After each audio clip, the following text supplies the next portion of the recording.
Pelo requerente, Partido da Social Democracia, falará o Dr. João Costa Ribeiro Filho. Com a palavra. Excelentíssimo senhor presidente, ministro Gilmar Mendes, e em seu nome permita-me cumprimentar os demais integrantes dessa Suprema Corte, o doutor Procurador-Geral da República, advogados presentes, serventuários desse tribunal, senhoras e senhores. No dia 22 de dezembro de 2006, foi proposto o recurso contra a expedição de diploma 698, onde se pugnou a diplomação do governador eleito e vice-governador de Tocantins. 2 anos, 6 meses e 25 dias depois da propositura do recurso, o TCE julgou e entendeu que deveria cassar o governador e o vice.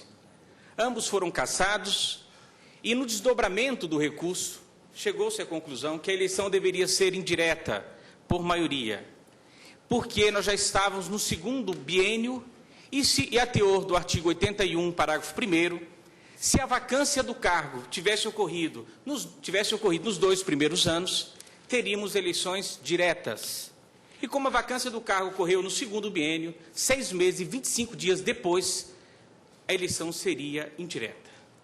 Em outras palavras, se a cassação tivesse ocorrido até o dia 31 de dezembro de 2008, o cidadão tocantinense teria o direito de eleger o sucessor dos governantes cassados.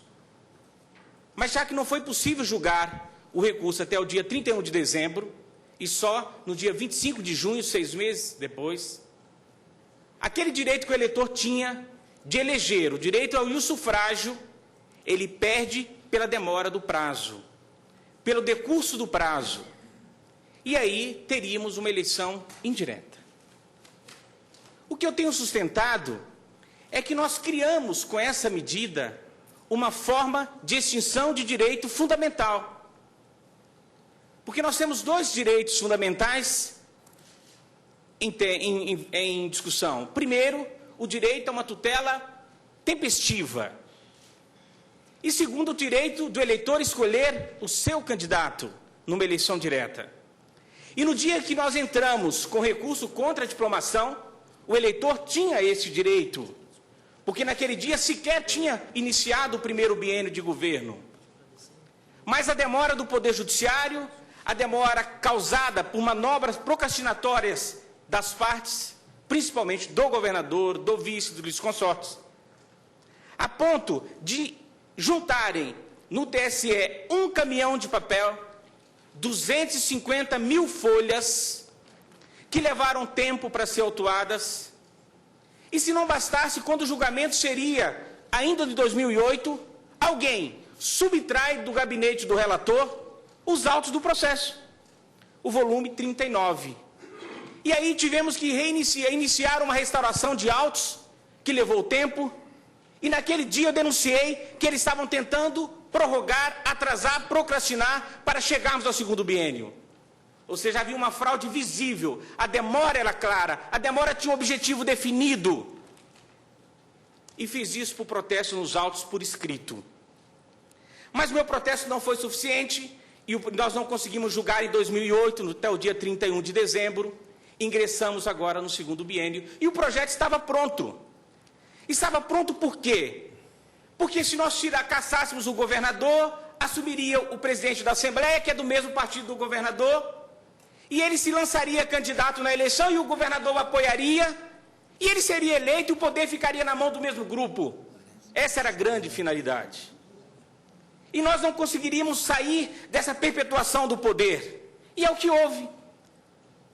O governador foi cassado, mas o vice assumiu o interino, que é o deputado Gaguin. Esse deputado interino ontem participa da Assembleia do PMDB, é escolhido como candidato agora à sucessão, e o grande cabo eleitoral dele é o governador cassado, que também é do PMDB. Ou seja, o governador cassado anteontem, foi à convenção pedir para que votasse no candidato Gaguin para ser o sucessor dele. Ou seja, isso que aconteceu com a eleição direta. Uma Assembleia totalmente comprometida uma Assembleia ilegítima, e nós estamos tirando do povo aquele direito que o povo tinha no dia que foi proposta a ação, por decurso de prazo. Ou seja, quer dizer que agora a procedência ou improcedência de um pedido, como foi feito na petição inicial, depende do prazo. Se a justiça andar depressa, ou se as partes colaborarem, julga-se e ela tem o direito que ela tinha no dia que propôs. Se a justiça atrasar ou se as partes procrastinarem, perdemos o direito e esse direito se esvazia e esse direito é fundamental.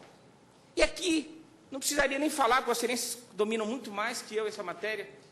Em direito nós temos 3 espécies, 3 institutos que levam à perda de direito por decurso de prazo: a prescrição, a decadência e a perempção. Esse caso não é de prescrição, não é de decadência e não é de perempção, e o povo tocantinense perdeu o direito de escolher o seu sucessor, o sucessor do governante cassado. E a lei que rege os partidos políticos, Lei 90/96, diz, artigo 1º, o partido político, cabe ao partido político defender os direitos fundamentais definidos na Constituição Federal. E é isso que nós estamos aqui fazendo. Cassado o governador, o artigo 81, parágrafo 1º da Constituição, diz que, havendo vacância nos 2 últimos anos, será feita eleição pelo Congresso Nacional nos termos da lei. E aqui, a Constituição, a norma constitucional é de eficácia limitada e exige complemento normativo infraconstitucional para produzir eficácia. E a Constituição de Tocantins também repete o mesmo dispositivo, e ele diz no artigo 39, parágrafo 5º da Constituição Estadual, nos termos da lei, ou seja, uma eleição nessas condições dependeria de norma disciplinando a eleição indireta. No âmbito federal, nós temos lei disciplinando a eleição indireta, mas no âmbito estadual não tínhamos. E mais que depressa, a Assembleia Legislativa faz uma lei, edita uma lei, um dia depois, a Lei 2043, de 10 de setembro de 2009. A cassação foi no dia 8, a vacância ocorre no dia 9, às 9 horas, e no dia 10 já tem uma lei. Essa lei, eivada de inconstitucionalidade, eu diria uma lei vergonhosa. E não é a primeira vez que a Assembleia de Tocantins faz esse tipo de lei, que toma esse tipo de iniciativa. Me lembro que há algum tempo defendi uma lei da Assembleia de Tocantins que criou a mordaça do Tribunal de Contas. E, de acordo com aquela norma, toda decisão do Tribunal de Contas ficaria suspensa até que a Assembleia a confirmasse. E nós teríamos um recurso ex officio do Tribunal de Contas para a Assembleia, enquanto isso, nenhuma decisão do Tribunal de Contas teria eficácia. Trouxe essa questão aqui, foi cassada por unanimidade, a chamada Lei da Mordaça do Tribunal de Contas, e naquela época me lembro perfeitamente o ministro Pertence falando, só uma Assembleia provinciana poderia fazer isso. E de lá para cá nada mudou, porque provinciana ela era, provinciana continua, porque fazendo o que fez não tem sentido. A Assembleia edita a Lei 2143, imediatamente sofre uma ação de impugnação nesse tribunal. A DIN 4298. E quando o ministro César Peluso estava para despachar a inicial, a Assembleia se reúne, revoga a lei e faz agora uma nova lei, revogando expressamente a anterior e dispondo sobre eleições indiretas a menos de 12 dias, no dia 26 de setembro. Vocês poderiam entender o que levaria uma Assembleia a revogar uma lei, claro, comunicar ao ministro Peluso que a lei, que a DIN estava prejudicada, porque não é recomendável o controle de constitucionalidade de ato revogado. A jurisprudência desse tribunal. Isso é o que eu chamei de fraude à jurisdição. É quando a Assembleia resolve impedir o exercício da jurisdição pela Suprema Corte. Isso não é novidade, Vossas Excelências. Tivemos essa mesma Assembleia com esse governador cassado, que contratou, criou e contratou e definiu remuneração de 35 mil servidores, que trabalhavam normalmente na época da eleição de 2006. Impugnei essa norma aqui, o ministro Peluso também foi o relator, e Vossa Excelência declararam por unanimidade a inconstitucionalidade daquela lei, daqueles decretos de lei que delega para decretos, a criação de 35 mil cargos comissionados, o chamado fantasma comissionado. O fantasma, o cabo eleitoral oficial, aquele que ganha do Estado para trabalhar em prol de uma candidatura. Mas quando a Assembleia verificou que o ministro Peluso iria julgar a DIN, ela imediatamente fez uma lei revogando a lei anterior. E prontamente apresentou uma petição dizendo que aquela DIN estava prejudicada. Semelhante ao que houve nesse caso também. Mas esse tribunal agiu de forma enérgica e disse que naquela situação deveria continuar o julgamento da DIN.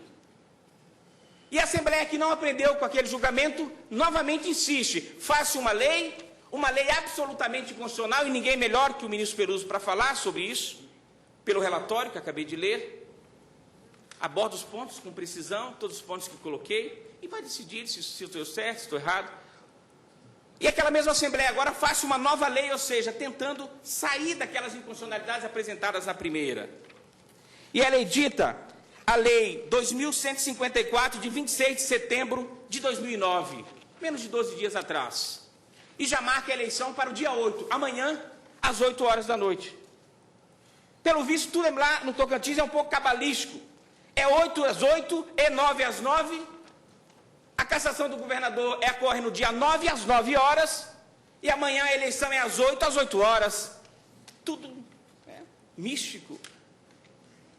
Mas se não bastasse tudo isso, o que chama a atenção de Vossas Excelências é o disposto no artigo 16 da Constituição Federal.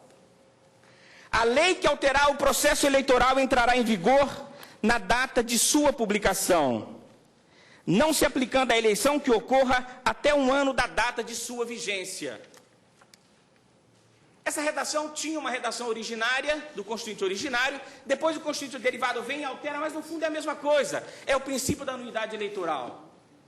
Nenhuma norma que dispôs sobre o processo eleitoral pode produzir eficácia antes de um ano, ou seja, ela não terá vigência antes de um ano da eleição. E todos nós acompanhamos essa votação apressada do Congresso para que a última reforma eleitoral possa ser aplicada na eleição do ano que vem. Então, essa lei, as duas leis, de forma especial, a última, que ainda está em vigor, porque a outra, a rigor, foi até revogada pela lei posterior, ela disciplinou integralmente o processo eleitoral, motivo pelo qual tratou de suas 3 fases. Essa lei, ela altera e trata das 3 fases do processo eleitoral. A fase pré-eleitoral, que se inicia com a apresentação de candidatos, a fase eleitoral propriamente dita, que se refere à votação, e a fase pós-eleitoral, cujo início é a apuração de votos, a diplomação dos candidatos, põe fim a essa última fase. Então, todo o processo eleitoral foi alterado, e eles querem aplicar uma eleição a menos de 12 dias. E o mais interessante, o governador interino é o candidato do PMDB, que vai ser o governador eleito, ninguém tem dúvida. Que legitimidade tem uma eleição que nós sabemos quem vai ser o eleito? Isso é o que eu penso. Todos já sabem. Que legitimidade tem uma eleição que o poder vai continuar na mão das mesmas pessoas? Um poder repleto, um governo repleto de improbidade, de corrupção, de tudo que é de mal que o Brasil pode ter. E aqui, nessa lei, além da questão do princípio da anuidade, há uma questão extremamente interessante. Essa lei, ela delega tudo para uma resolução da Assembleia, formada por 5 deputados. Ato administrativo de uma resolução, ela fala que caberá à resolução tratar de tudo. Então, a resolução tratou se o voto vai ser aberto, se o voto vai ser secreto, forma de escrutínio, exercícios, tudinho. E não bastasse, ela tratou por resolução, por 4 deputados, um ato administrativo da Assembleia, ele trata do critério de desempate. Havendo empate na eleição, será proclamado eleito aquele que for mais velho. Data vênia, isso é reserva de lei, são matérias que estão afetas à lei, em sentido estrito, e precisavam ser tratadas por lei, não por resolução, como a lei fez. Delegar para que uma resolução que não se submete ao plenário da Assembleia, não é votada, é um ato administrativo formado pelo presidente, vice, 4 secretários, 5 pessoas. E essa lei, essa resolução, passa a disciplinar questões importantíssimas. O voto deve ser aberto ou o voto deve ser secreto? A forma de exercício do voto, a forma de escrutínio, os interstícios, o prazo de impugnação, a maneira, etc.